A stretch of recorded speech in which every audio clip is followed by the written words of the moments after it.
Listo, volvemos después de tiempo. Vamos a empezar con rotavirus.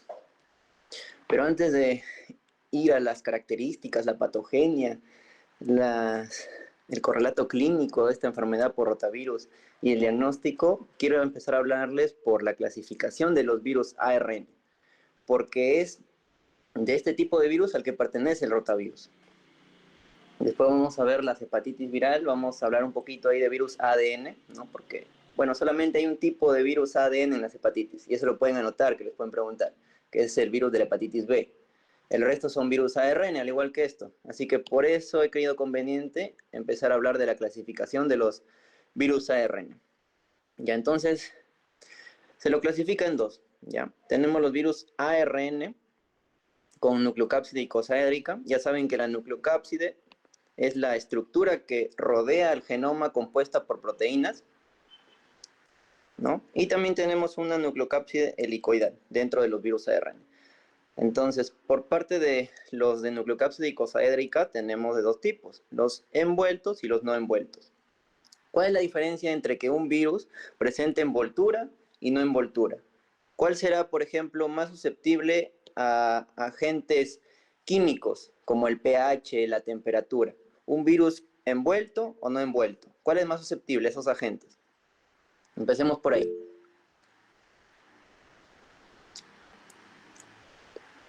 ¿Cuál es más susceptible, Víctor? ¿El no envuelto o el envuelto? A ver, respondan.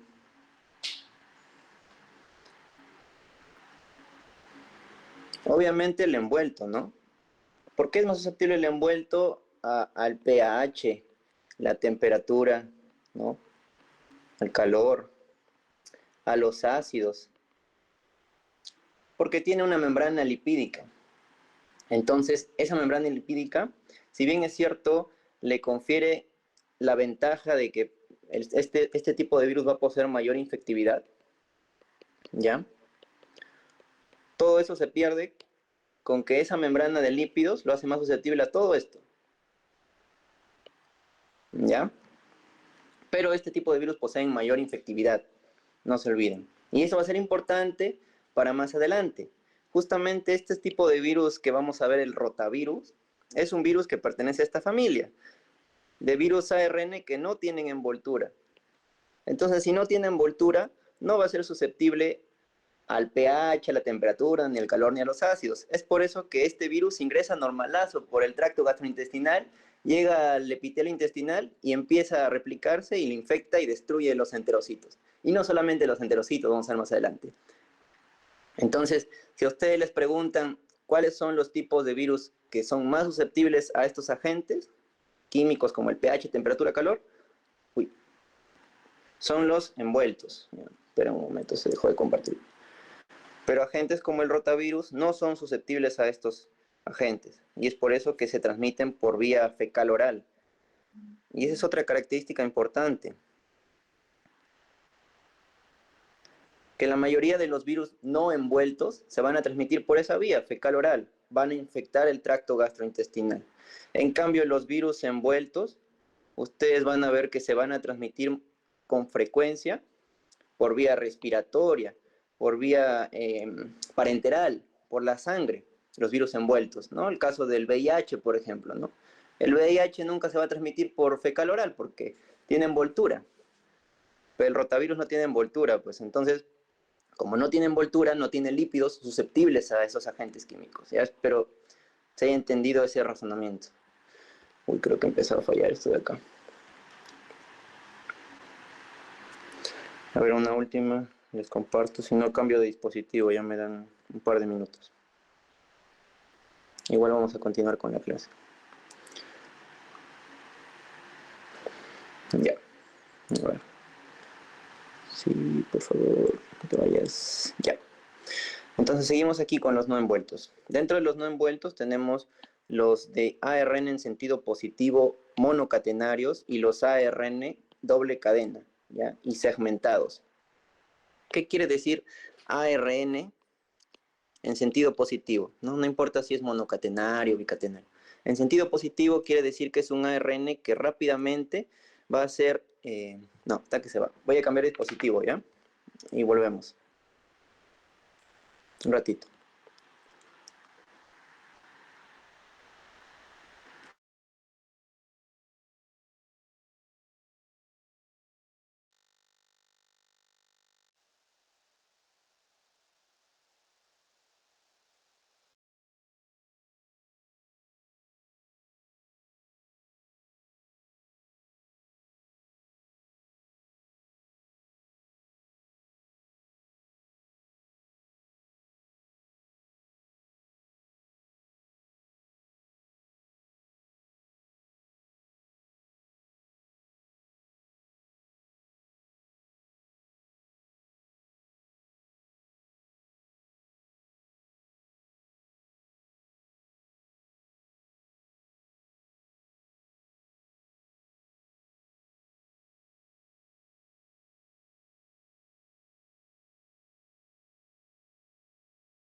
Ya, chicos.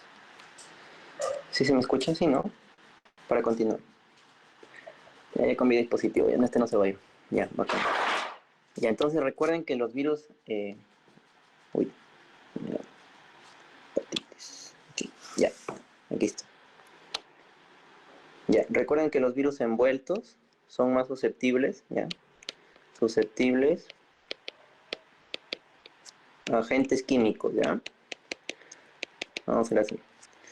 Ya, pH, tenemos temperatura, tenemos calor, tenemos ácido, ¿ya? El ácido puede ser el jugo gástrico o los ácidos biliares, ¿ya? Esos son los envueltos. Y normalmente su mecanismo de transmisión, les decía, ¿no? Su transmisión. Eso es importante porque le va a servir para razonar el resto de virus. Y si en algún momento se olvidan si tienen envoltura o no tienen envoltura, ahí lo razonan, ¿ya? Entonces, la transmisión más o menos de estos envueltos va a ser, les decía, por vía parenteral, ¿no? Ya no se olviden.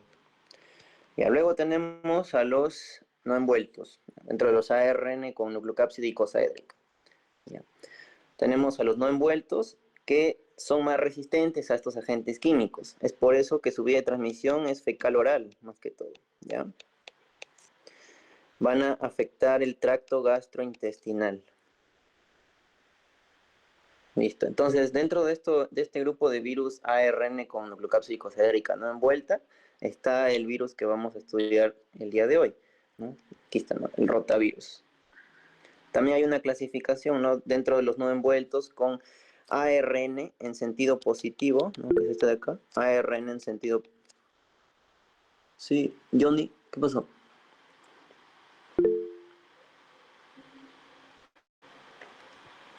¿No se ve la pantalla?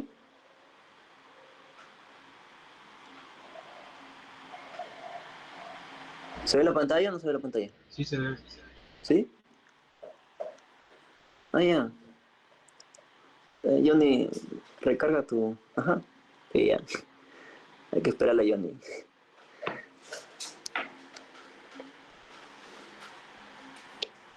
Ya está. Ya, entonces seguimos. Entonces tenemos el ARN en sentido positivo, que les decía que es un ARN que va a servir directamente como ARN mensajero. ¿Ya? Si ustedes ven que les dicen ARN en sentido positivo, este ya es un ARN mensajero. Y al ser un ARN mensajero, va a ser traducido directamente en proteínas víricas por la maquinaria de la célula del hospedador, ¿no? Va a utilizar los ribosomas del hospedador, de la célula que infecta, ¿ya? Pero también tenemos el ARN en sentido negativo, que ahora vamos a ver más adelante, ¿no? El ARN en sentido negativo, ya os voy adelantando, tiene que convertirse primero a un ARN en sentido positivo para que ya funcione como ARN mensajero, ¿no? Y ya después se pueda traducir. Entonces, en conclusión, el que se traduce es el ARN en sentido positivo. El ARN en sentido negativo tiene que convertirse primero a un ARN en sentido positivo. ¿Y quién hace eso? Hay una enzima del virus, ¿no? Que se llama ARN. ARN polimerasa viral. Ya, pero este es del virus. Pero el que traduce el ARN mensajero a proteínas, a todos los productos del ARN mensajero, ese es toda la mecánica de traducción, pero de la célula hospedadora, no es del virus, ¿ya? Entonces acá tenemos proteínas, ¿ya?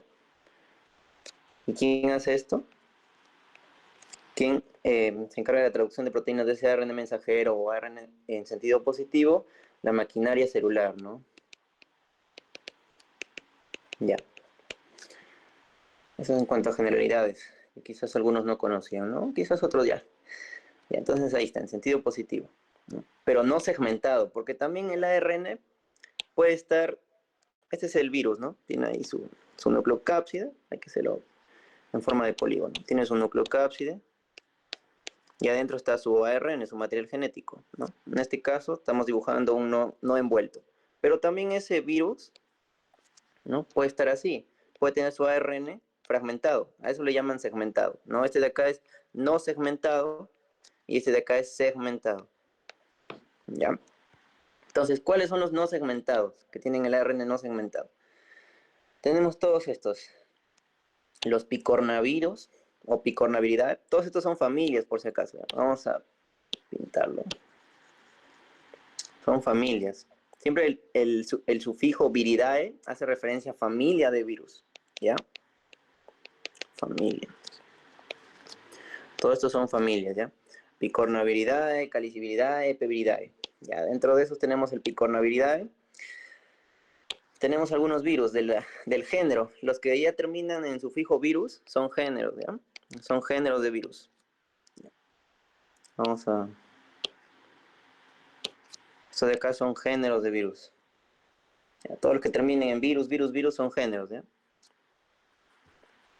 Así hasta el final. Géneros de virus. Esto. Los que terminen en viridae son familias, no se olviden. Y acá tenemos distintos, pues. Dentro de los picornavirus, que justamente el prefijo pico, no vaya a ser que les venga pico, significa pequeño, ¿ya? Pequeño. Tenemos a los enterovirus y a los rinovirus dentro de los picornaviridae. Dentro de los enterovirus, son virus que afectan que ingresan por vía gastrointestinal. Tenemos ahí el poliovirus, ¿ya? El poliovirus es el virus de la polio, el que causa poliomielitis. Ya, que lo van a estudiar en la siguiente unidad, me parece. Poliomielitis. Que causa parálisis flácida. Esto de acá también es pregunta de examen, ¿ya? Si están anotando por ahí, anoten. Parálisis flácida. Porque la parálisis puede ser de dos tipos. Hay parálisis espástica y parálisis flácida, ¿ya? El virus de la polio causa parálisis flácida. Tenemos el coxsackie-virus, que es el que causa la enfermedad mano-pie-boca, si no me equivoco. No es tan importante, no lo estudian. Lo que anoto sí es importante, que lo sepan, para toda la vida. Y acá dentro de los enterovirus justamente tenemos otro virus que afecta también el tracto digestivo, ¿no? En este caso el hígado, que es el virus de la hepatitis A. También pertenece al género de enterovirus, el virus de la hepatitis A. Entonces también después vamos a ver que es un ARN, un virus ARN con genoma ARN, en sentido positivo, monocatenario. SS significa monocatenario, ¿ya? Porque el ARN también puede ser bicatenario, que después vamos a ver, ¿ya? O de doble cadena, que es justamente el del rotavirus, ¿ya? Este es monocatenario, SS significa monocatenario, no segmentado. Listo, entonces ese es el virus de la hepatitis A, que lo vamos a ver después a detalle. Tenemos los calicivirus, que acá tenemos el virus del Norwalk, que también no lo vamos a estudiar, no lo estudian tampoco ustedes. El Epiviridae, que tenemos aquí el epevirus, el virus de la hepatitis C, que lo vamos a ver después, ¿ya? Pero ya les voy adelantando un poco, ¿ya? Por ejemplo, si algo quieren saber de hepatitis A, este causa hepatitis aguda, ¿ya? Es el principal virus que causa hepatitis aguda. Si les preguntan en algún momento cuál es el principal agente de hepatitis viral aguda, el virus de la hepatitis A, ¿ya? Ya vamos a ver cómo se diagnostica, los síntomas y lo demás. Y hay el virus de la hepatitis C, que también causa una hepatitis aguda, ¿ya? Hepatitis aguda. Anoten todo por ahí porque lo que les digo les va a venir en ese examen. Ya, la hepatitis C, que causa hepatitis aguda también, pero puede causar hepatitis crónica también. Pero no es frecuente que cause hepatitis crónica. Esto de hepatitis crónica solo lo hacen cierto grupo de personas que son los inmunosuprimidos. ¿Ya? Inmunosuprimidos. La hepatitis C también es muy importante porque acá les voy a dibujar una embarazadita. Puede desencadenar en el 20% de los casos una hepatitis fulminante, ¿ya? Hepatitis fulminante. Les preguntan a ustedes cuál es la complicación más grave de la infección por virus de hepatitis C en una gestante, la hepatitis fulminante, ¿ya?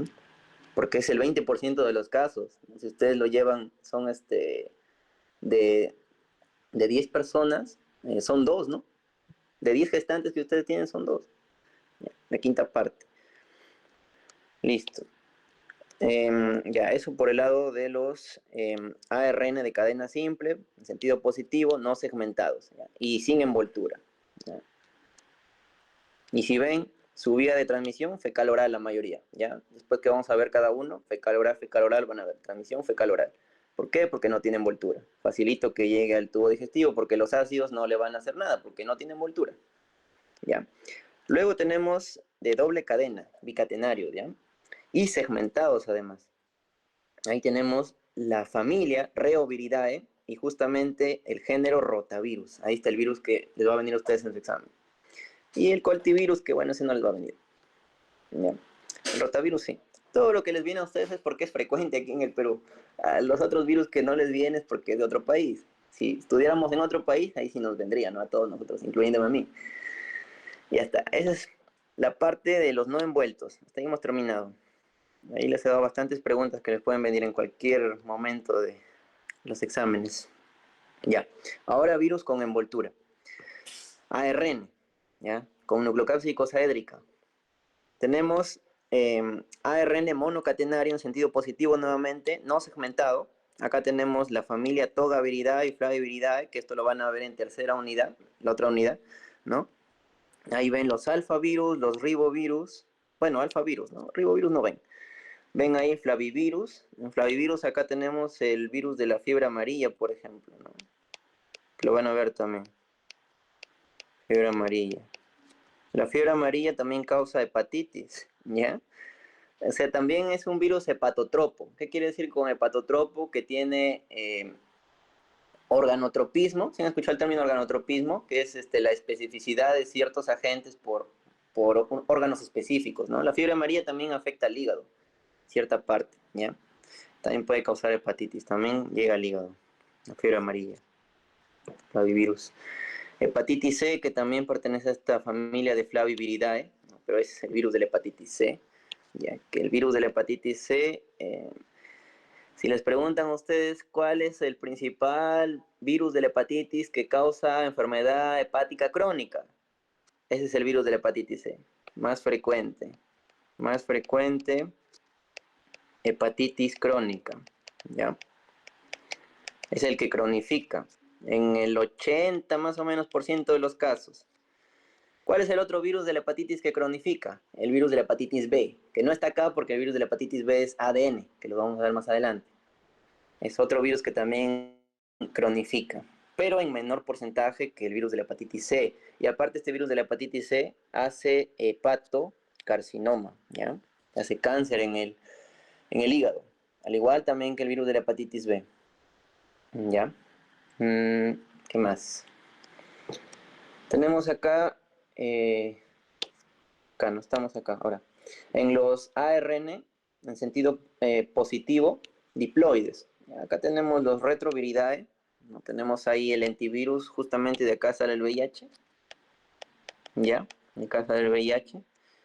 El VIH, recuerden que también lo van a ver, tiene su retrotranscriptasa inversa, sus factores de virulencia más importantes son la GP41, GP120, ¿no? Que se unen a los receptores CXCR4 y el CCR5, ¿no?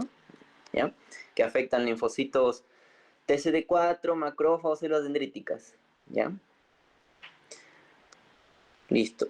Luego tenemos estos de acá, los HTLV, que son virus linfotrópicos, ¿no? Que estos de acá no lo van a ver tampoco, dentro de esa misma familia. Tenemos ahora ARN en sentido negativo, ¿no? Monocatenario. ¿Qué quería decir en sentido negativo? Que primero hace a un ARN en sentido positivo para poder formar sus proteínas, ¿no? Ya, y ahí tenemos el delta virus, que es importante también, porque este es el virus de la hepatitis D. De la hepatitis D, ¿ya? Delta virus, virus de la hepatitis D. Entonces también es un ARN, ¿ya? No se olviden. Y el virus de la hepatitis D no causa hepatitis solito, ¿ya? El virus de la hepatitis D siempre tiene que causar hepatitis con el virus de la hepatitis B. Ya lo vamos a ver más adelante. Siempre tienen que estar los dos. Si no, no va a haber hepatitis solamente por virus de hepatitis D. El D se apoya del B. Ya vamos a ver cómo es que se apoya del B. Pero siempre es D y B, ¿ya? O es B solito, o si el D quiere estar, es B y D los dos juntos. Ya causan hepatitis. Pero el D no, solito no puede hacer hepatitis el D. El D necesita del virus de la hepatitis B. Ya, hasta ahí les he dado varias preguntas de examen, ¿ah? Y ahora vamos con ARN virus, pero ahora con la nucleocápside helicoidal, ¿no? Este era con nucleocápside icosaédrica. Vamos a ver ahora nucleocápside helicoidal, donde aquí todos están envueltos, ¿ya? Tenemos aquí el más conocido, en sentido positivo, de la familia Coronaviridae, el coronavirus, ¿ya? Recuerden, el coronavirus, si les preguntan en algún momento, ARN también en sentido positivo, no se olviden. Y no segmentado, ¿no? Ya saben. Ya, bueno, estos virus que no les preguntan, el de la influenza, bueno, ya pasó, ya, no les van a preguntar. Bueno, acá tenemos los ARN en sentido negativo no segmentados, no presentan fragmentación de su genoma, por eso se llaman no segmentados, como ya saben. Y acá tenemos los Paramyxoviridae. Acá quizás el más importante, el Morbillivirus, que es el que causa el sarampión, ¿no?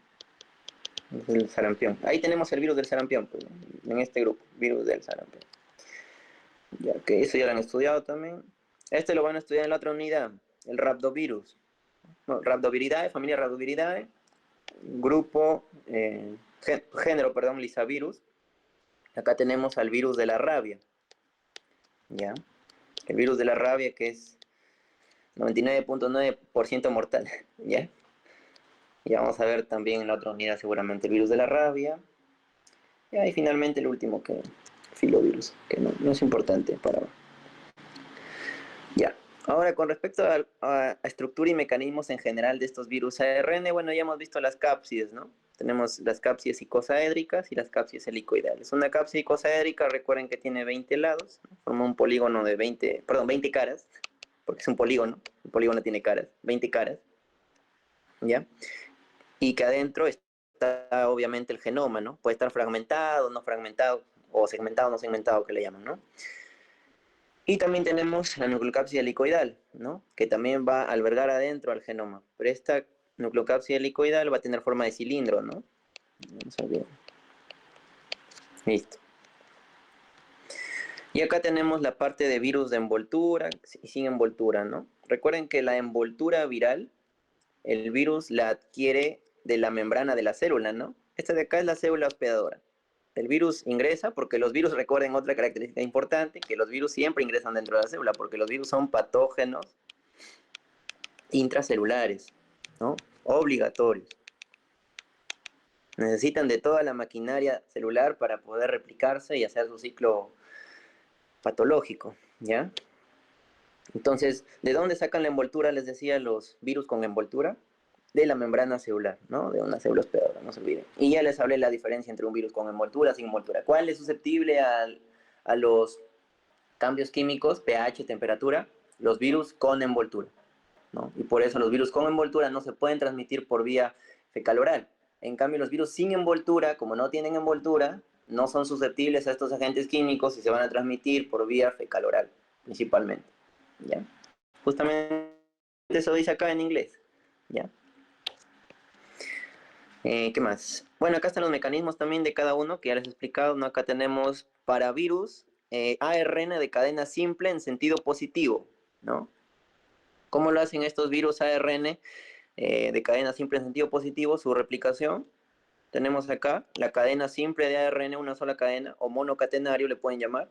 Esto ya es un ARN mensajero, les dije, ¿no? Es equivalente decir ARN positivo que ARN mensajero. Entonces rápidamente se traduce. ¿Y quién hace la traducción de este ARN mensajero? Acá está, ¿no? Bueno, no le he puesto. Bueno, este 1 correspondería a la misma maquinaria que hace la traducción en la célula del huésped, que son los ribosomas, ¿no? ¿Ya? La maquinaria celular de la célula hospedadora. ¿Ya? Y ahí genera sus proteínas, ¿no? Proteínas importantes para la replicación del genoma y proteínas de la cápside.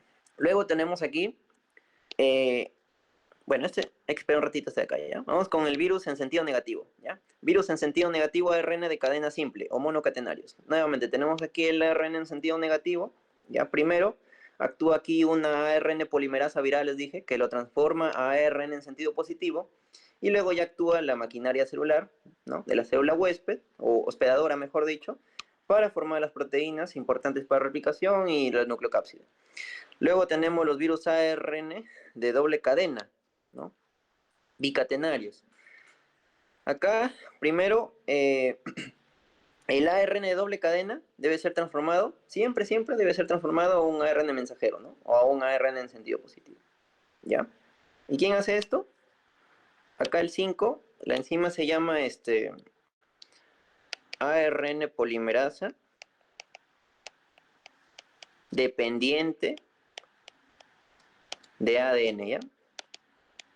Porque vamos a pasar, perdón, dependiente de ARN. Dependiente de ARN. Porque también tenemos ARN polimerasa dependiente de ADN, ¿ya? Pero este de acá es ARN polimerasa dependiente de ARN. Porque vamos a pasar de una molécula de ARN doble cadena, tenemos que hacerlo una sola nada más. Ya tenemos que sacar una cadenita de estas dos. Entonces eso lo hace esta enzima. Y tenemos un ARN mensajero o un ARN en sentido positivo y nuevamente, ¿ya? Listo. Y ahora el que faltó, este. Tenemos también el mecanismo de los ARN en sentido positivo, ¿no?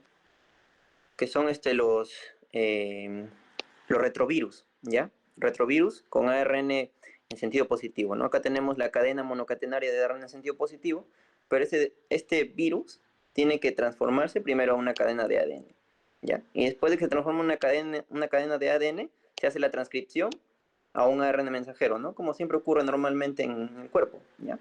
La transcripción a ARN mensajero y después las proteínas, en este caso proteínas víricas y proteínas de la cápside, ¿ya? No se olviden esa parte.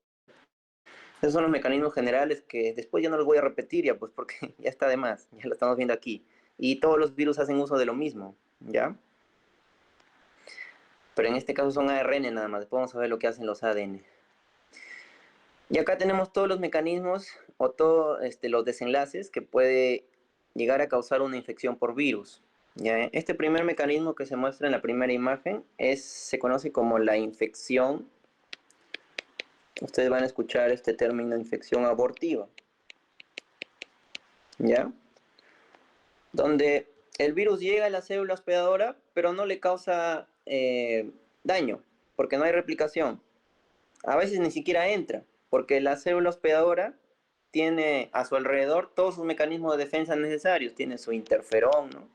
Tipo 1, que es lo que usan, ¿no? El paciente tiene un buen sistema inmunológico. ¿Cuáles son las células que se encargan de atacar células infectadas por virus? Tenemos los linfocitos TSD8 y los linfocitos natural killer, ¿no? Los NK, ¿ya? Entonces el paciente tiene buenas defensas, el virus no lo ataca, ¿no? Es lo que normalmente pasa con nosotros. Nosotros casi todo el rato estamos haciendo infecciones abortivas, es decir, los virus no causan nada. Luego tenemos una infección que se llama infección persistente. ¿Por qué se llamará persistente? Porque esta infección puede ser de varios tipos. Puede ser crónica, es decir, que dure en el tiempo. Puede ser latente, ¿no? ¿Cuándo será crónica? Será crónica cuando el virus está en constante replicación. Esto es importante, ¿ya? Siempre va a haber replicación. Vamos a poner acá. Porque es importante para el diagnóstico después. Por eso estoy enseñando esta parte, ¿ya? No se olviden. Replicación constante.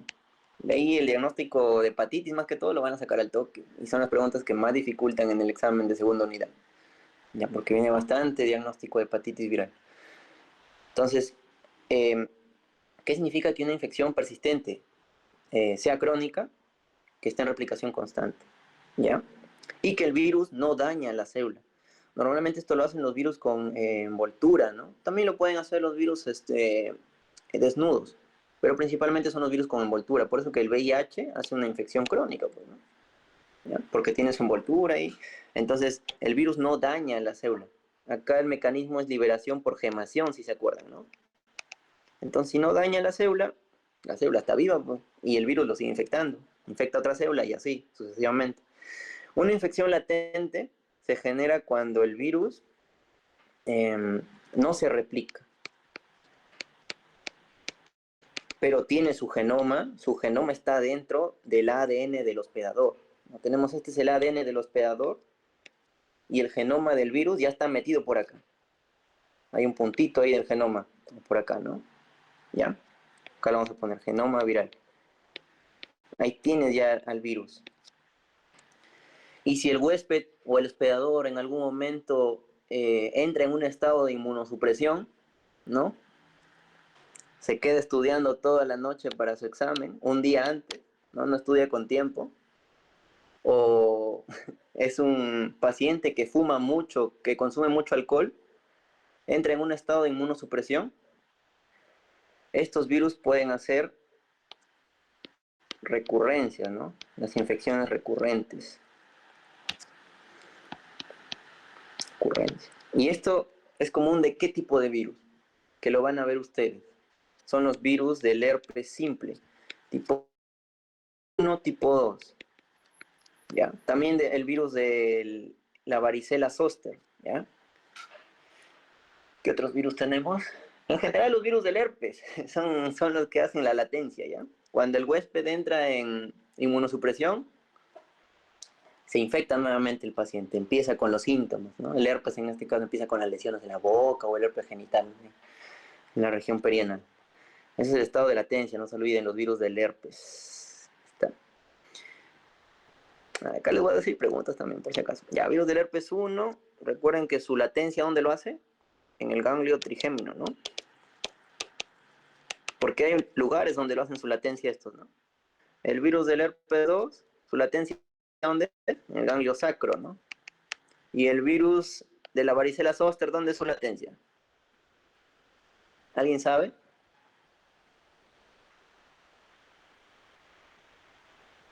¿Dónde hace latencia el virus de la varicela zoster? Frecuentemente. También lo hace en un ganglio, ¿eh? Es en el ganglio de la raíz posterior. Ajá. Raíz posterior, raíz dorsal, muy bien, Johnny. Posterior de la médula espinal, ¿no? Ajá. Pero más frecuentemente aquí, ¿no? Trigémino más el herpes simple 1 y el 2, el herpes simple 2 en el sacro, ¿no? Ya está. Por eso es que la varicela zoster cuando hace ya la parte de herpes zóster afecta un dermatoma, ¿no? Dermatomas de la piel. Ya. ¿Qué más tenemos aquí? Ya, bueno, esta era la parte de latencia, ¿no? Acá lo han puesto como 3, ¿no? Acá. Se mantienen las células hospedadoras, este es el genoma que se mantiene. Y ahí este de acá es la infección lítica, la última. La última es la infección lítica. La infección lítica sí genera destrucción de la célula, genera inflamación. ¿Ya? Porque si hay destrucción hay inflamación, pues.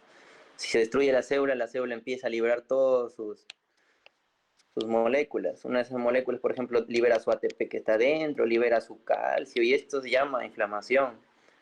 Sobre todo el ATP, ¿no? El ATP es conocido como un DAMP, se llama así. El ATP es un tipo de DAMP, que significa patrón molecular asociado a daño. O sea, el ATP le indica al cuerpo que esa célula está muriendo, pues, ¿no? Hasta que bota todos sus componentes adentro. Y llama inflamación. Ya, la infección lítica sobre todo lo hacen los virus desnudos.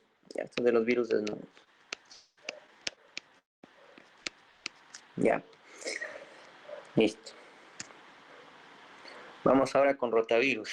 Ahora sí. Bueno, esto ya les he dicho, ¿no?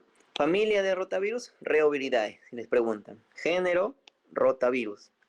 Y este género tiene un montón de subtipos. Tenemos rotavirus A, B, C, D, E, F, G, H, I, J, K, no, hasta la J nada más.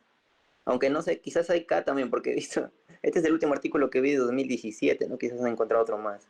Hasta la J, porque en el Murray me parece que mencionan solamente hasta la G, pero encontré esto en un artículo, que es hasta la J. Hay bastante, pero no importa los demás. Lo que sí importa es el A. El A. Si les preguntan a ustedes cuál es el subtipo de rotavirus que infecta con mayor frecuencia en humanos, el tracto gastrointestinal, ese es el A. Pero también tenemos el B y el C, ¿ya? Sobre todo el B en adultos, ¿ya? Porque esta enfermedad de rotavirus que causa una diarrea acuosa, ¿ya? Ese es el resumen de rotavirus, diarrea acuosa.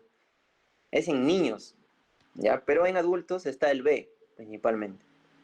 Pero el A, así en general, el A también puede afectar a adultos. Y el C también afecta a niños, pero en menos frecuencia, ¿ya? No se olviden.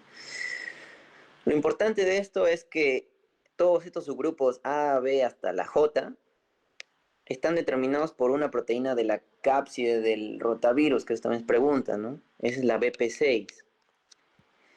Y ya que hablamos de cápside, hay que escribir esa cápside, ¿no? Ya saben ustedes que este es un virus desnudo, ¿no? Ya lo hemos visto al inicio, ¿no? De la parte, ¿no? Acá por si acaso, ahí está. Es un ARN virus, ¿ya? Nucleocápside icosaédrica, no tiene envoltura, o sea, es desnudo. Tiene doble cadena de ARN segmentada. ¿Cuántos segmentos son? Pregunta de examen. 11 segmentos, ¿ya? Les preguntan. 11 segmentos tiene el rotavirus. Y acá está, rotavirus. Y ahora estamos describiendo su estructura, ¿no? El ARN acá está, ¿no? Ahí está, sus 11 segmentos, doble cadena, no se olviden. ARN doble cadena, doble cadena. Ya no les voy a explicar cómo se va a replicar ese ARN doble cadena, porque les expliqué antes, ¿ya? Y tiene una nucleocápside que se divide en 3 capas, ¿ya? Bueno, algunos libros consideran solamente 2 capas, pero en el examen nos vino 3 capas, y es lo que hacen referencia a la mayor cantidad de artículos que hay en internet, ¿ya? Son 3 capas la nucleocápside. Vamos a escribir la nucleocápside porque la nucleocápside es lo que más viene de esta parte de rotavirus. Porque todos saben que el rotavirus causa diarrea de lactante. Ya es la enfermedad que causa, vamos a poner por acá. Y les preguntan qué causa, diarrea de lactante.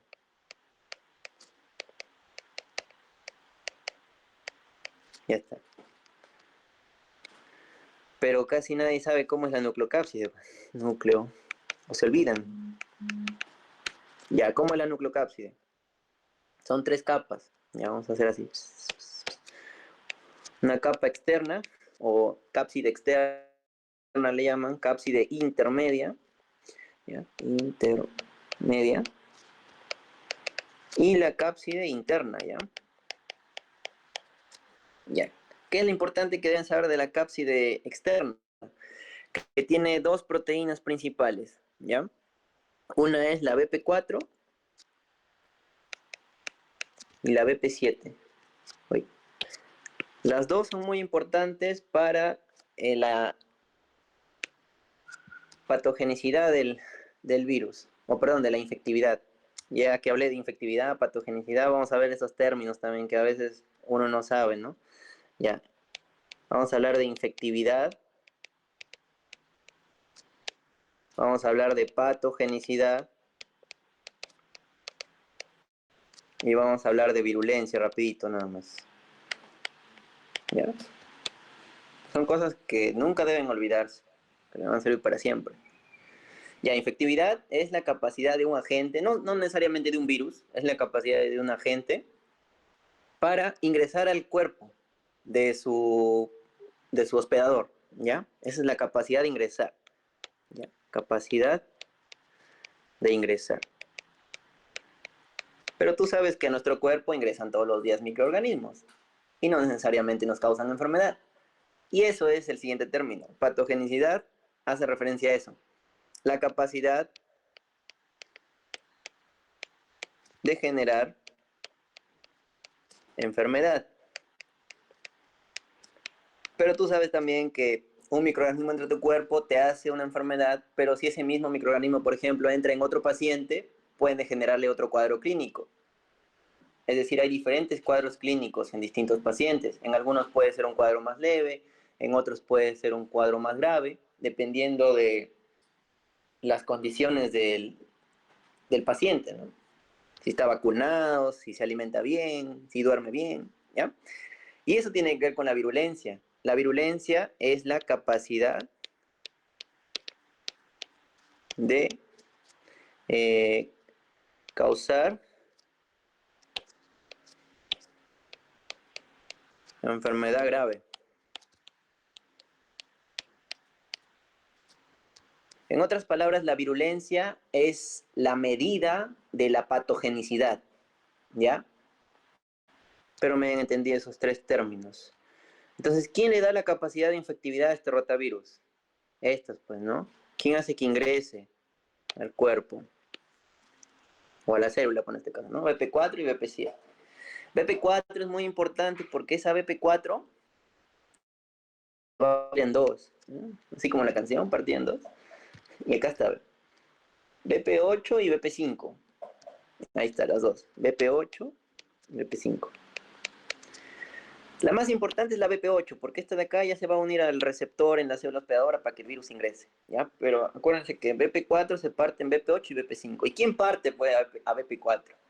¿Quién lo hace? Tu mismo cuerpo lo hace.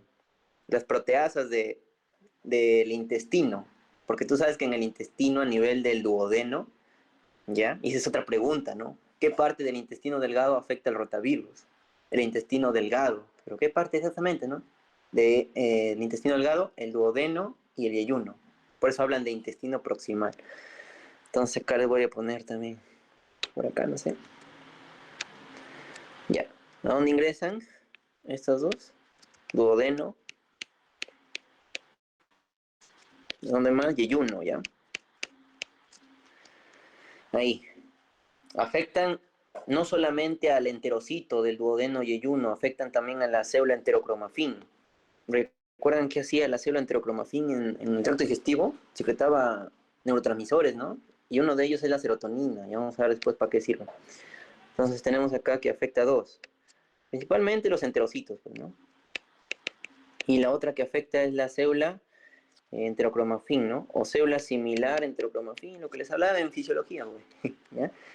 Célula similar enterocromafín. Las que secretan, sobre todo, serotonina, ¿ya? Serotonina. ¿Ya? Ya está. Entonces esas dos células afectan el rotavirus. ¿De a partir de quién? De la BP4 y BP7. No se olviden. ¿Para qué más importante la BP4 y BP7? Que justamente estas dos proteínas van a formar parte de la cápside externa, ¿ya? Y como están en la parte más externa, el cuerpo va a responder a estas proteínas, a la BP4 y BP7, generando anticuerpos neutralizantes. Entonces ustedes le preguntan, ¿qué factor de virulencia del rotavirus provoca la formación de anticuerpos neutralizantes, usted responde en BP4, BP7, ¿ya? ¿Qué factor del rotavirus permite su ingreso a la célula? BP4, BP7. Pero si solamente hay una clave, marcan BP4. ¿ya? Y si solamente hay entre BP8 y BP5, marcan BP8. ¿ya? Pero en sí, todo esto de acá ayuda a que ingrese el virus. ¿ya? Los mecanismos no son tan exactos, por eso no les he traído un gráfico así, donde ingresan, porque no mencionan tanto el mecanismo exacto. En el Murray está medio escaso el mecanismo ahí de ingreso, y tampoco lo preguntan. Se proponen modelos en artículos científicos, estaba viendo, en ratones, ¿no? Pero no en humanos todavía, modelos en ratones, que no sirve ahorita para el estudio de ustedes, ¿no? Lo que les va a venir ya les dije aquí, ya. Luego tenemos en la cápside intermedia, ¿qué proteínas son de la cápside intermedia? Ahí tenemos una importante que es la BP6. ¿Ya? ¿Para qué sirve la BP6? La BP6, para acá, ¿no? Acá les puse. Es la que determina que haya distintos grupos de rotavirus, de la A a la J, pues. ¿Ya? Recuerden, el más frecuente la A, en niños. ¿ya? Y en general también. Listo. Y en la interna tenemos la BP2. Entonces, no se olviden, externa, intermedia e interna, ¿ya? Puede venir. Y la enfermedad que causa, que es la diarrea de lactante. Sobre todo en niños que van de 6 a la edad de 5 años, ¿ya? En niños de 2 años es un poquito más grave, ¿no? Antes de los 3 años es más grave, ¿ya? Pero de 6 para adelante va la enfermedad. De 6 meses. No le he puesto 6 meses. De 6 meses hasta los 5 años, ¿ya? ¿Y por qué será hasta los 6 meses? ¿A alguien se le ocurre por qué es más o menos hasta los 6 meses? Tiene que ver con la inmunidad del niño. 6 meses, a ver, recuerden su clase de salud y comunidad. ¿Qué se da durante 6 meses en el niño?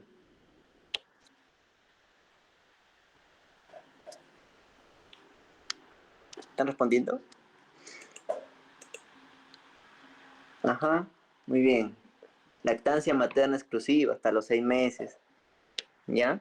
Si les preguntan también, ¿un niño antes de los 6 meses puede generar infección por rotavirus? Es difícil, ¿ya? Porque tiene la lactancia materna. Eso de una madre, pues, ¿no? Que esté enterada de que debe darle lactancia materna a su hijo. ¿Ya? Exclusiva. 6 meses. ¿Y por qué es importante para la lactancia materna a los 6 meses? Porque la leche de la madre tiene inmunoglobulina A, que no exactamente lo protege contra la infección del rotavirus al niño, pero disminuye el cuadro de gravedad. Eso se llama inmunidad pasiva. ¿Ya? El niño gana inmunidad pasiva a partir de la leche materna de la madre, ¿ya? Gracias a la IgA. Luego ya el niño, si se infecta con un rotavirus, pero tiene su IgA por su leche materna, y aparte también el niño ha sido vacunado, que ya vamos a ver cuándo se vacuna, pero ya le voy adelantando porque después, tanto que marquen. El niño recibe siempre una vacuna aquí en el Perú, que es la Rotarix, ¿ya? A los 2 y a los 4 meses. O sea, aparte que el niño ya recibe su IgA en la leche materna, el niño también genera inmunidad activa gracias a la vacuna. La vacuna ya le da inmunidad activa. Ya, entonces eso puede ser pregunta de examen también. La leche materna, ¿qué tipo de inmunidad contra el rotavirus le da al niño? Inmunidad pasiva. ¿Y la vacuna qué tipo de inmunidad le da? Inmunidad activa, ¿ya? Porque acá el niño ya va a generar anticuerpos contra la vacuna, pues. Que justamente la vacuna contiene al virus atenuado. Ya, por acá lo voy a poner. Virus atenuado. ¿Ya? Por las puras he hecho tantas diapositivas, era para hacerlo acá nomás. Solamente que mientras más imágenes vean ustedes, se les queda mejor la información. Por eso he puesto varias imágenes, pero ya esto, algunas imágenes ya están de más o alguna información está de más. Porque ahí sí que lo pongo todo. Entonces, la vacuna que se da a los 2 y 4 meses aquí en Perú contiene virus atenuado. ¿Ya? ¿Y cuál es la diferencia entre una vacuna de virus atenuado a de, por ejemplo, las vacunas con virus inactivo. A que acá el virus está vivo, pues, ¿no? ¿Ya? El virus está vivo en la atenuada. Y en cambio la inactiva es un virus muerto, que ahora vamos a ver en qué caso se da vacunas con virus inactivo. Pero acá es virus atenuado, ya el virus está muerto en la inactiva. Y en la inactiva como, o sea, no das virus pues en la inactiva das antígenos del virus, ¿no? Pero acá sí das, ¿ya? Si pones el virus. Entonces acá voy a poner, por si acaso, acá está vivo ya, vivo, o sea, está atenuado, está debilitado. Ya, y la vía de administración de esa vacuna es vía oral, también se preguntan, ¿ya? Vía oral, ya, estamos adelante la información. Ya. ¿Qué más es importante? Ya vimos la cápside aquí del rotavirus. También tiene otras proteínas importantes el rotavirus, que son las proteínas no estructurales, ¿ya? Que están acá. Todas las que tienen NSP, NSP, NSP, son proteínas no estructurales. Pero de estas, ¿cuál es la importante? Esta de acá, la NSP4, ¿ya? Nunca se olviden de la NSP4, que les puede venir en ese examen también. La NSP4 es una enterotoxina,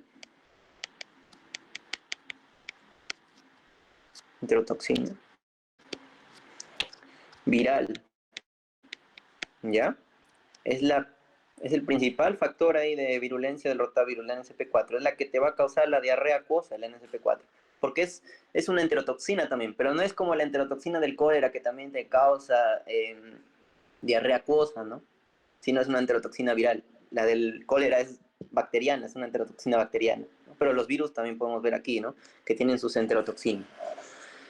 Ya la NSP4, que vamos a ver su mecanismo más adelante. Ya, para recordar un poquito de cólera, que también creo que les viene. Cólera, sí, sí, también están unidades de cólera. Y al cólera, preguntas de cólera, el mecanismo por el cual la toxina de cólera genera diarrea acuosa es el incremento del AMP cíclico, ¿no? Ya. Al final ese AMP cíclico que aumenta va a generar, ¿qué cosa? La salida de cloruro de sodio, ¿no? O disminuye la reabsorción de ese cloruro de sodio, aumenta en la luz, ¿no? Y aparte se abren los espacios intercelulares entre los enterocitos y sale más agua. Ahí se produce la diarrea en agua de arroz. Otra cosa de cólera que también les pueden preguntar, ya seguramente hacemos un repaso de cólera. Los serotipos del cólera que causan enfermedad. Así como en el rotavirus, la diarrea es causada principalmente por el A, B y C, pero principalmente el A, si les preguntan el A. Y justamente la vacuna también, si les preguntan, va contra el A nomás. Es una vacuna que va contra este grupo. Acá lo voy a vacuna, lo voy a poner. Ahí va la vacuna. O mejor una flecha, ¿no? Que inhiba. Así. Una flecha de inhibición. ¿Ya? Va contra el A. Uy, se me borró. Ahí está. Listo. Contra el A. ¿Ya? ¿Qué estamos hablando? Ah, ya, de los serotipos de cólera, ¿no? Que causa diarrea acuosa. Porque el cólera también tiene un montón de grupos. Ya, pero el cólera es el O1 y el O139. Ya, esos son. No se olviden. Y el mecanismo es igualito del cólera con el rotavirus. ¿Ya? Una diarrea acuosa. Pero del cólera su diarrea es mucho más brutal. Y el cólera, más que todo en adultos, pues, ¿no? Este de acá es más de niños el rotavirus. Ya. No se olviden el grupo de edad que está por acá. Bueno, esta es la replicación, que esto no les va a venir, ¿ya? Replicación en el examen de virus específicamente no viene mucho. Pero por si acaso, ¿ya? Bueno, acá ya les he dicho, el primer paso es que el virión destruya su cápside externa, ¿no? ¿Y cómo se destruye? La BP4 se parte, ¿no? Se parte en BP8, BP5. Y como BP8, BP5 se llama PSBI, que por acá le he puesto el nombre. Ahí están, ¿no? Partícula subvírica intermedia infecciosa, ¿no? Que es el virión. ¿Ya? Que recuerden que el virión es el, la partícula infectante ya del virus, ¿no? El PCB. Ya este de acá es el virión. Ingresa con su BP8, BP7, ¿no? Ingresan, ya saben cómo es recuerden, es ARN doble cadena segmentado, ¿no? Cada uno de sus segmentos, acá está, ¿no? Está chiquitito acá. Ahí están sus segmentos, cada uno recuerden que se va a transcribir, ¿no? Acá se forma el ARN mensajero, ¿no? Y acá se forman las proteínas de la cápside. Ahí está. Se forman también la no estructural NSP4. Acá es importante que la NSP4 es una proteína transmembrana, ¿ya? Por si acaso lo van a preguntar. La NSP4 es una proteína transmembrana que se queda ahí en el retículo endoplasmático liso de la célula infectada, ¿no? Este es un enterocito. No se olviden, es un enterocito. O también puede ser una célula similar a enterocromafin.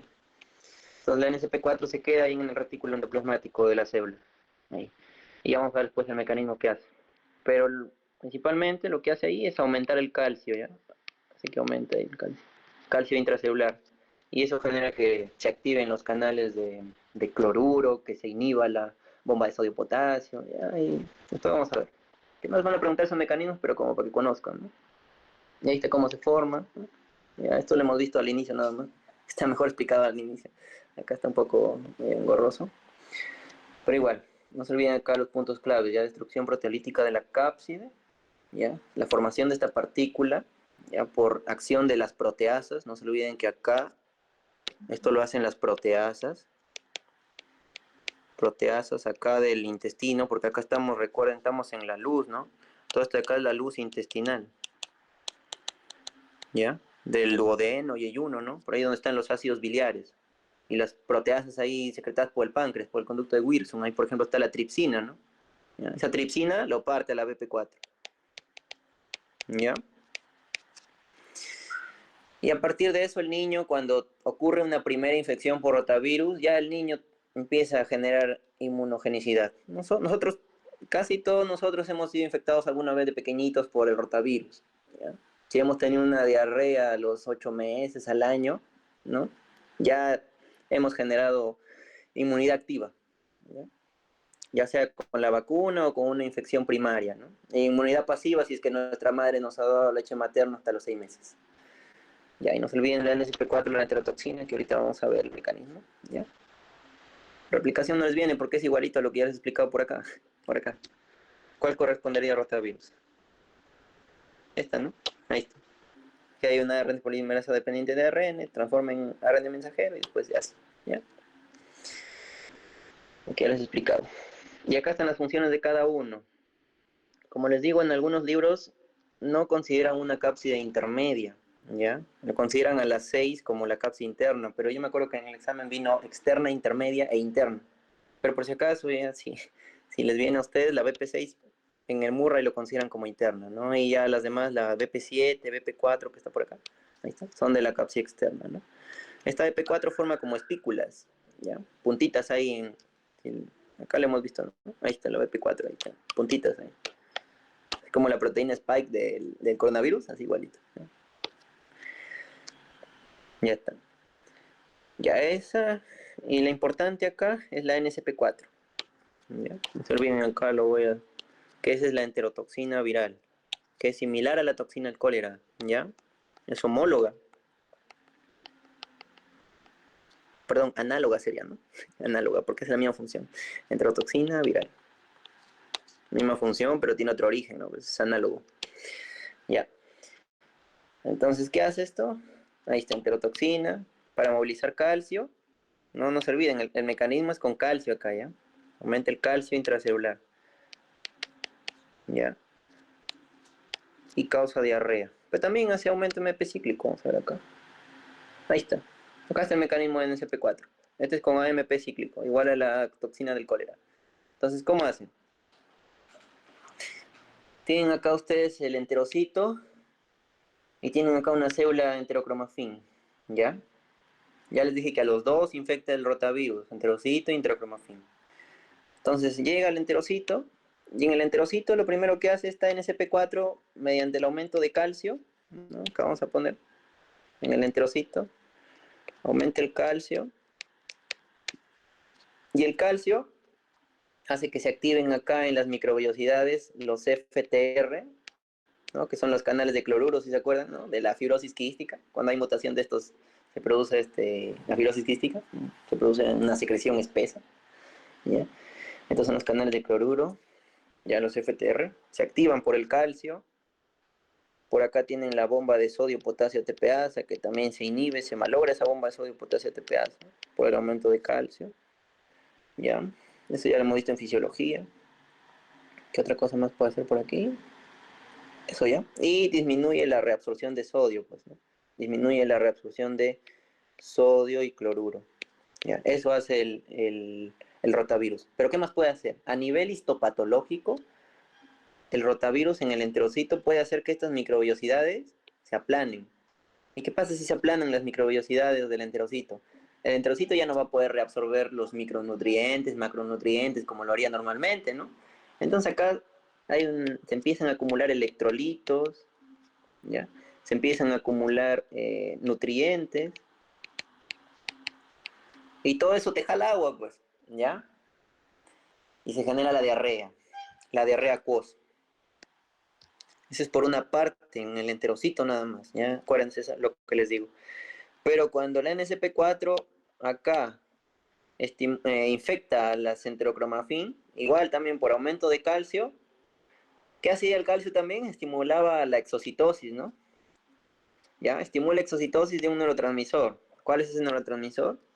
El 5-HT, ¿no? Ahora sí tiene sentido todo lo que les enseñaba en fisiología, lo veo en farmacología, y su 5-HT. En la primera clase de comunicación celular que les hablaba un montón. Ahí está, serotonina es esta, ¿no? La 5-hidroxitriptamina, serotonina. Ya. Esa serotonina, secretada por la enterocromafin, va a estimular a la IPAN. ¿Recuerdan la IPAN? ¿No? La neurona aferente primaria intrínseca que se encuentra ahí en el plexo mientérico. Ya. Que vienen de por acá, ¿no? Ahí está bien. Plexo mientérico. ¿Qué hacía el plexo mientérico, así, por cultura general? Se encargaba de aumentar, si se estimula el plexo mientérico, el peristaltismo, ¿no? Y el submucoso, ¿ese de qué? De secreción, ¿no? Así les enseñaba. Ese de secreción. Y mientérico también de Auerbach, ¿no se acuerdan? Auerbach. Submucoso o, o de Meissner también, ¿no? Es importante que recuerden todo esto, pero después les sirve para medicina, el otro año que llevo, ya Meissner. Entonces viene por acá la serotonina y se estimula esta neurona aferente intrínseca del plexo mientérico. ¿Y qué hace en el plexo mientérico? Aumenta la motilidad intestinal, ¿no? ¿Ya? Se aumenta la motilidad intestinal. Ya le hemos visto esa parte en fisiología, ¿no? Cómo se genera el peristaltismo, el bolo alimenticio, ¿no? Que aumenta así, atrás, adelante, ¿ya? Así lo hemos visto. Ya. Pero también se puede estimular aquí el plexo de Meissner. Y si se estimula el Meissner, ¿qué pasa? Secreción, ¿no? Entonces acá se estimula una neuronita acá del plexo de Meissner para liberar el péptido intestinal vasoactivo, que va a activar el intestino, pues, ¿no? Péptido intestinal vasoactivo. ¿Y qué hace? Aumenta MP cíclico, ¿no? Similar a lo que hace el cólera. Aumenta MP cíclico y genera la secreción de cloruro de sodio, ¿no? A la luz del intestino. Y eso genera la diarrea. Acuosa, no se olviden, acuosa. ¿Qué más hace la serotonina, no?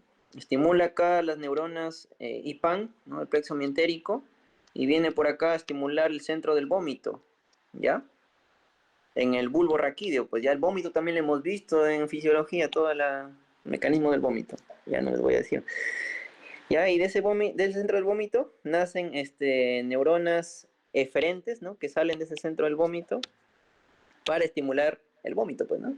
Hacen ahí el mecanismo, el retroperistaltismo, ¿no? Hacia atrás. Se relajan los esfínteres, el esfínter esofágico inferior, el superior, y ya uno tiene vómito, ¿no? Bueno, puede tener sus náuseas, ¿no? Que son los pródromos al vómito, puede tener sus arcadas, o el vómito ya propiamente, ¿no? Que ya lo hemos visto. Entonces, acá está el mecanismo del retrovirus en general, que ya les he dicho, pero todo es por la NSP4, pues, que el mecanismo que están viendo acá es calcio, todo es calcio, ¿no? Por acá. Miren, están viendo acá calcio, que les explica acá calcio para serotonina, entonces calcio, ¿no? El AMP cíclico sería como un secundario ahí, ¿no? Que ya lo hace parecido al cólera, ¿ya? Entonces, ¿cómo lo hace? Aumento de calcio intracelular. Ya, o sea, ahí con fisiología ya me habrán entendido un poquito, ¿ya? Ya, y la enfermedad que causa ya les había dicho, ¿no? Diarrea acuosa. en el lactante. Ya. Edad 6 meses, 5 años. Más grave, menor de 2 años. Menores de 2 años hacen un... ¿Ya? Pero igual, esta enfermedad es autolimitada, se autolimita. ¿Ya? Tiene solamente tratamiento sintomático, es decir, reposición de líquidos, nada más. Y puedes controlar el vómito también con los antieméticos, ¿no? O puedes generar esto de la motilidad intestinal, ¿no? Con los opioides, ¿no? ¿Ya? Entonces, ¿cómo más o menos es la infección, no? Viene el rotavirus, ya sus proteínas virales, afecta células enterocromafines, ¿no?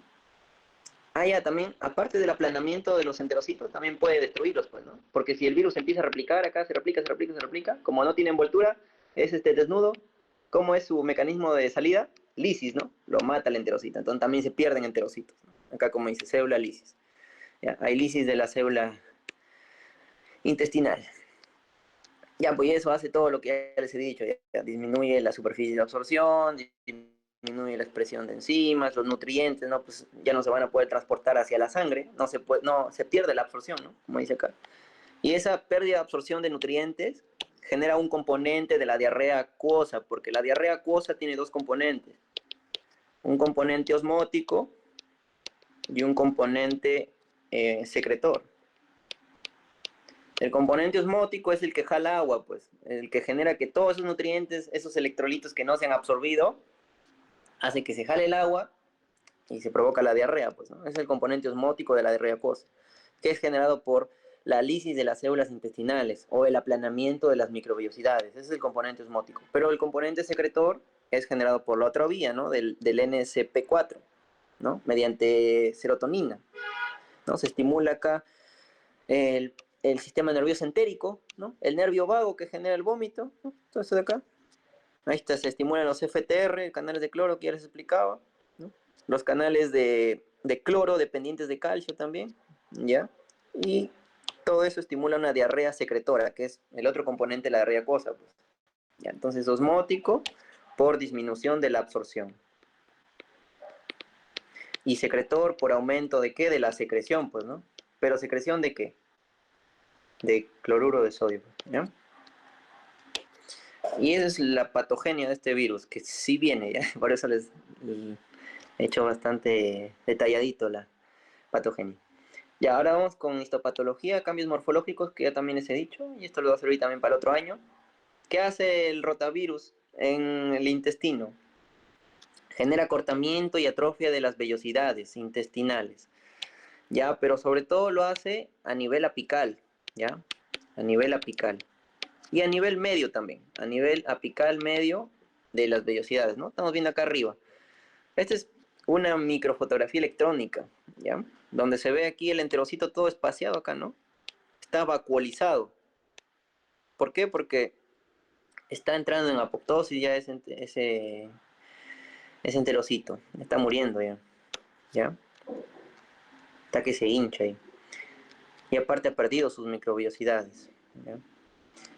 Pérdida de microvellosidades, se infiltra a nivel de la lámina propia, hay una infiltración de células mononucleares, ¿no? O sea, de linfocitos, de macrófagos, ¿no? Esos son células mononucleares, ¿no? Linfocitos, macrófagos, porque también tienen polimorfonucleares, que son los neutrófilos, sobre todo neutrófilos, ¿no? ¿Ya? Hay una distensión del retículo endoplasmático, ¿ya? Justamente es lo que lo hace acá ver pálido, y también se hinchan las mitocondrias. Todos esos son cambios ya de muerte ya del enterocito. Ya no se olviden, sobre todo vellosidades a nivel apical y medio. Ya, ¿qué más de esta parte? Nada más creo de esta parte. Ya. Bueno, esto es un poco más simple, ya lo hemos visto también. Epidemiología, un poquito el periodo de incubación. ¿Cuánto dura? Ah, hay otra cosa aquí también, ¿no? El periodo de incubación. ¿Qué es periodo de incubación? ¿Qué significa periodo de incubación? Es el periodo que va desde que tú te expones al microorganismo hasta que empiezas a desarrollar síntomas, ¿no? Ese es el periodo de incubación. Entonces, el periodo de incubación de este virus es más o menos 2 días, ¿ya? Menos de 2 días. Ya saben que es la causa más común de gastroenteritis en niños, ¿ya? Mayores de 6 meses hasta los 5 años. Ya después de los 5 años, todas las personas tienen inmunidad ya contra este virus. Pero sí se pueden infectar, porque hemos visto que el rotavirus tiene un montón de grupos, ¿no? A, B, C, D, hasta la J. Se puede infectar la persona con rotavirus, pero ya se genera un cuadro menos severo, pues, ¿ya? Muchas veces es asintomático. Ahorita quizás uno está con rotavirus y no tiene síntomas, ¿ya? Que ya está vacunado, ya ha tenido cuantas infecciones por rotavirus, ya ha generado inmunidad. Después de los 5 años ya se genera. Ya se distribuye a nivel mundial. Los niños tienen una enfermedad clínicamente más evidente, que ya les he explicado, más común durante el invierno. Esto sí también les puede venir. Es una enfermedad estacional.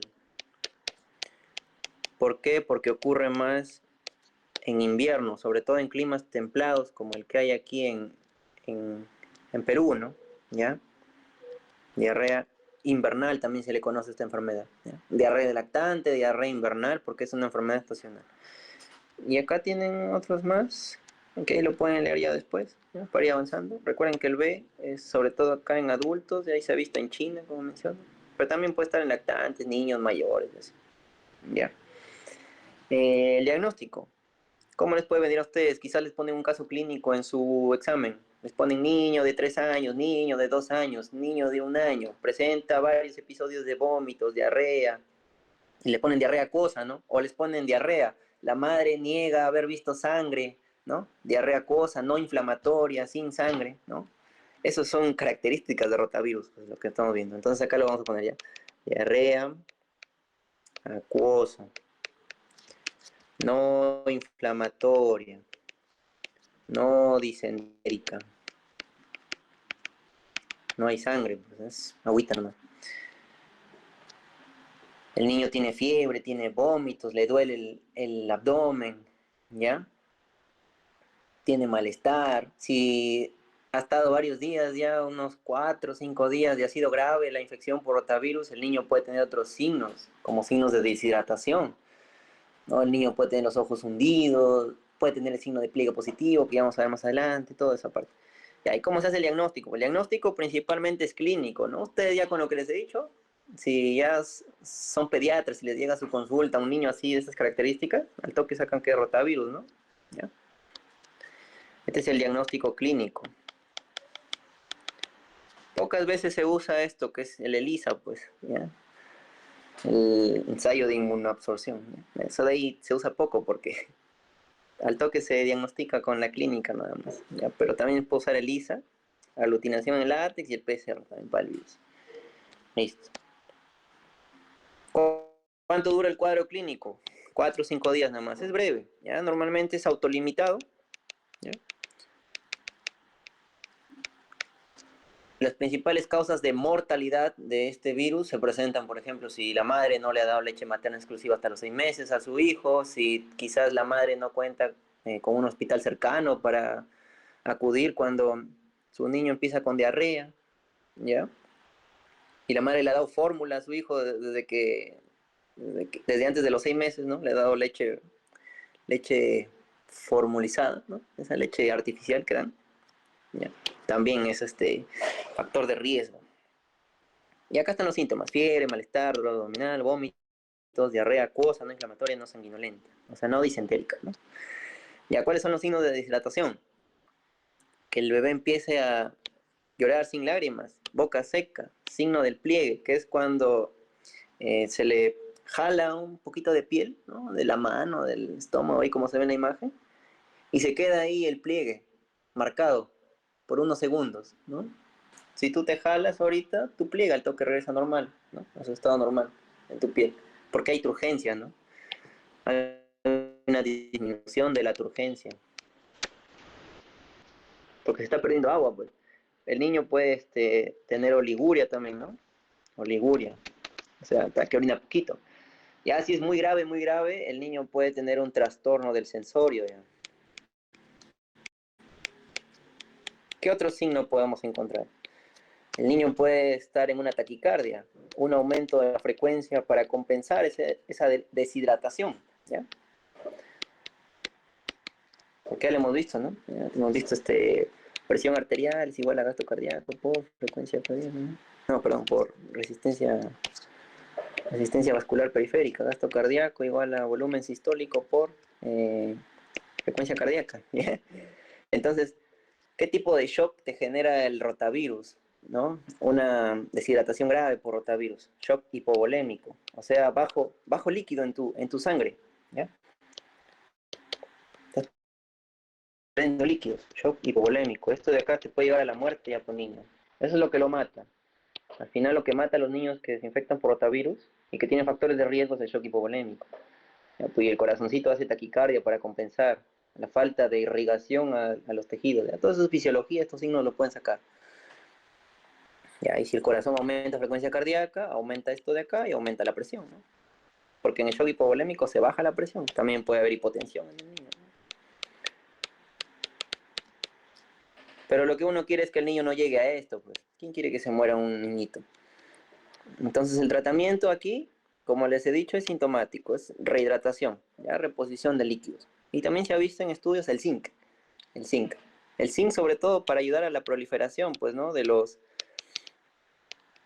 enterocitos. El zinc, recuerden, es una molécula importante que se une al ADN, ¿no? Los dedos de zinc y el ADN importante para la proliferación. Entonces los enterocitos proliferan más rápido con zinc. Ya se ha visto estudios ahí con zinc. Porque también cuando el rotavirus infecta al enterocito, lo destruye, y obviamente en ese espacio que queda tiene que crecer un nuevo enterocito, pero ese enterocito demora en crecer, pues. O si crece, crece inmaduro, y todavía inmaduro no puede reabsorber los nutrientes. Y por eso es importante el zinc, para aumentar esa proliferación rapidito.